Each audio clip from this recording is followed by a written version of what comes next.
Baik, kita ketemu kembali di video pembelajaran kita mengenai pemrograman berorientasi objek.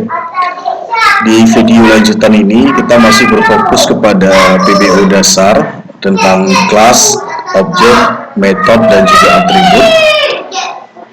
Masih di dalam materi pembahasan kita yaitu panduan menggunakan ide IntelliJ untuk kita mengkodingkan bahasa pemrograman Java.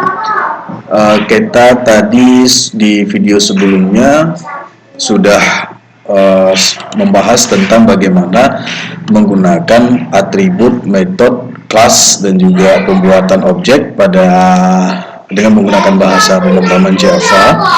Tadi sudah sampai pembahasan bagaimana menggunakan atribut statik, baik itu pada atribut, pada metode, maupun kepada objek. Jadi ini perlu dipahami semua bahwa penggunaan statik itu digunakan ketika kita membuat suatu atribut ataupun metode ataupun objek yang di dalam suatu kelas yang ada fungsi utama atau static void main-nya.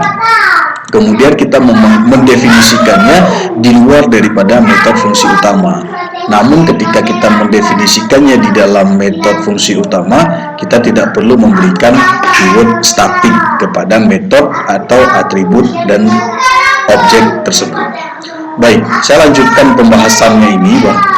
Di sini coba kita perhatikan. Di sini ada terjadi kesalahan atau error di dalam pemanggilan atribut. Ini kalau kita klik errornya, ini terjadi bahwa not a statement, tidak valid statement, pemanggilannya tidak valid. Seperti kita tahu sebelumnya bahwa HW1 ini adalah nama nama objek yang kita buat daripada kelas hewan. Kalau kita buka kelas hewan, di sini ada satu atribut yang namanya adalah nama hewan yang sudah terisikan nilainya. Namun ketika saya coba panggil ke dalam kelas manusia, yaitu dengan menjadikannya sebagai objek dari kelas hewan, di sini terjadi error bahwa tidak not valid statement, artinya statementnya tidak valid. Namun bagaimana caranya? Cara mengubahnya seperti ini.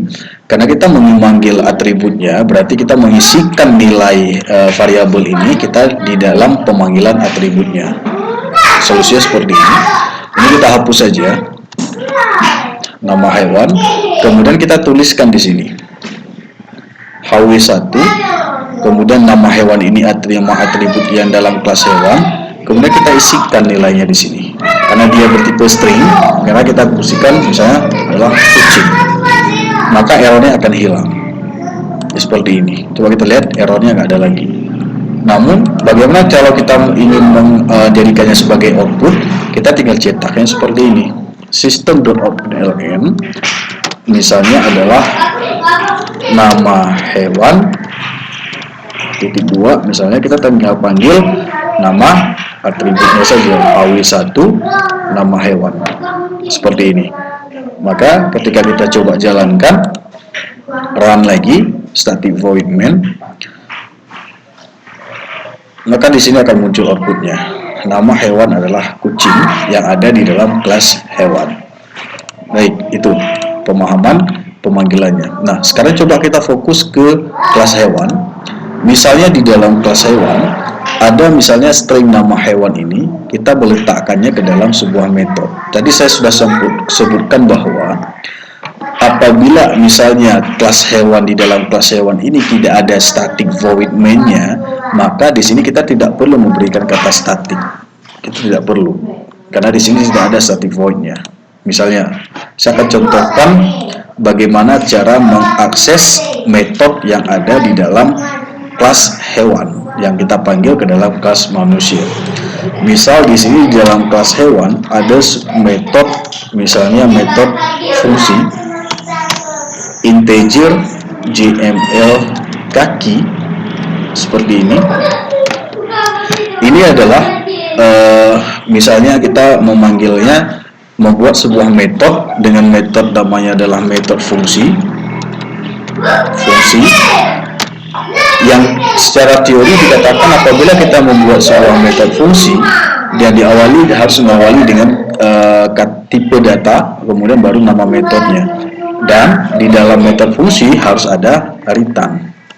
Nah, nilai apa yang kita kembalikan di sini tergantung dari nilai apa yang kita mau berikan kepada kelas yang mengakses metode ini.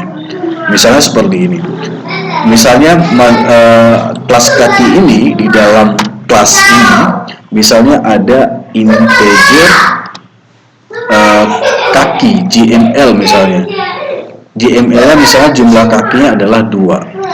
Ini misal saja. Berarti yang kita panggil di sini adalah kembalikannya adalah JML-nya, jumlahnya, supaya bisa ditampilkan sebagai output. Misalnya kita cetak output di sini, system.out.println jumlah kaki kucing adalah sama dengan, misalnya kita panggil plus JML. Berarti di sini yang 2 tapi 4, nah, misalnya gitu. Nah, ketika sudah kita memberikan nilai balik yang akan diambil ketika mengakses metode ini adalah JML jumlah kakinya, atau misalnya ini ya, saya coba ini ya JML kaki, atau gimana ya, saya coba ini JML jumlah kaki misalnya. Kalau ini misalnya total kaki, yang misalnya kayak gitu aja, biar terarah. Total ini berarti total, nah, seperti ini. Nah, apabila kita misalnya sudah memberikan nilai baliknya adalah jumlah total kakinya adalah 4. Nah, bagaimana kita ingin mencetak output ini? Kita mencetak output ini otomatis kita harus meletakkannya ke dalam metode fungsi utama atau static void main-nya. Nah, bagaimana caranya? Caranya seperti ini. Kita bisa saja mencetak outputnya adalah di dalam kelas dia sendiri. Misalnya kita buat static void main-nya di sini. Itu bisa saja. Tetapi bagaimana kalau misalnya kita mencetaknya di dalam kelas manusia? Apabila kita mencetak di dalam kelas manusia, maka kita harus memanggil nama metodenya yang ini. Contohnya seperti ini. Saya tinggal panggil saja di sini. Panggil metode. Tinggal panggil, karena tadi sudah didefinisikan sebagai HW1. Saya tinggal panggil jumlah kaki titik 2. Panggil metode. Metode apa? Ini adalah metode yang ada dalam kelas hewan yang di sini. Ini jumlah kaki yang saya panggil di sini. Jadi ketika saya coba run lagi,